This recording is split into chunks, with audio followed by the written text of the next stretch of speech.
दिखाई दे रहा है ये एक संस्कृत का श्लोक है प्राचीन ग्रंथों का।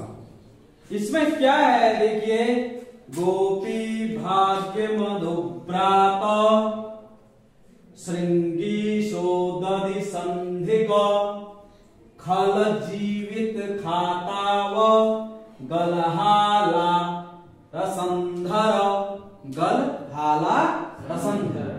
ये एक प्राचीन संस्कृत साहित्य में वर्णित एक श्लोक है। अब ऐसे देखने मात्र से तो ऐसा लगता है कि ये कोई श्लोक है, ये भगवान श्री कृष्ण के पर आधारित एक श्लोक है। ठीक है, अब ये जो है श्लोक है, इसको कैसे तोड़ा जाए, इसे डिकोड किया जाता है। जब इसे नियम को कहते हैं कटपयादि नियम। क्या कहते हैं? कटपयो। इस प्रकार से इसे लिखते हैं कटपयो।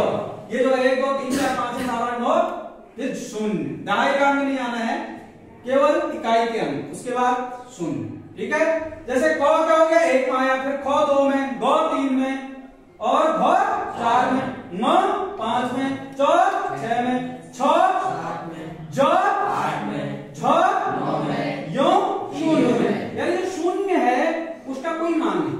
ठीक है, और इसके बाद वैसे ही टो ठो डो डो नो तो फो दो दो नो, फिर पो फो बो बो। यहाँ पर 5 वर्ग, 5 कुछ तुमको पढ़ाया था ना, हाँ वो समाप्त हो गई। फिर यो से यो रो लो वो सो सो सो हो।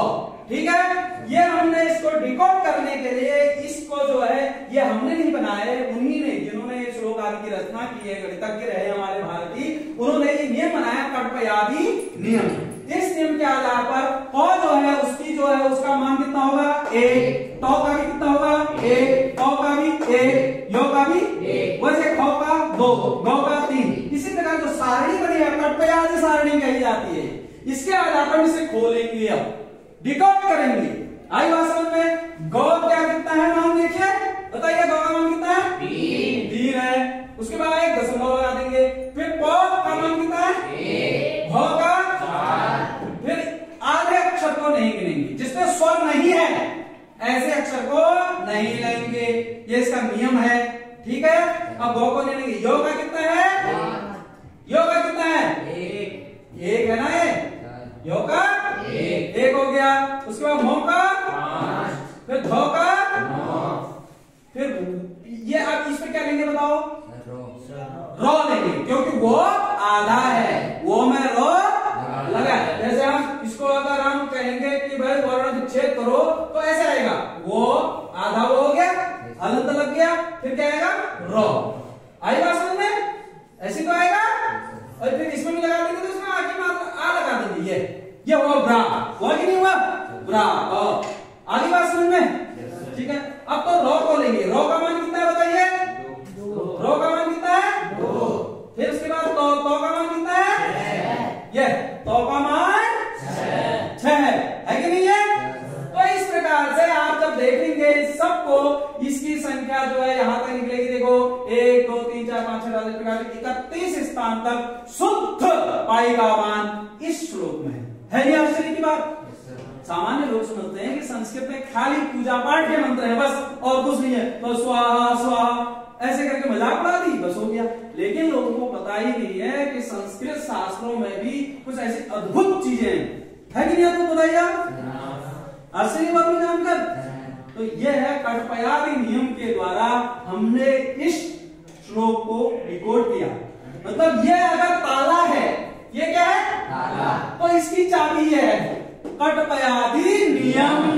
क्या है कटपयादि नियम। इस प्रकार से पाई के मान को आप इंटरनेट में देख सकते हैं, पाई का मान कितना है वो ये नहीं बताएगा, 14 के बाद 2857 नहीं आएगा।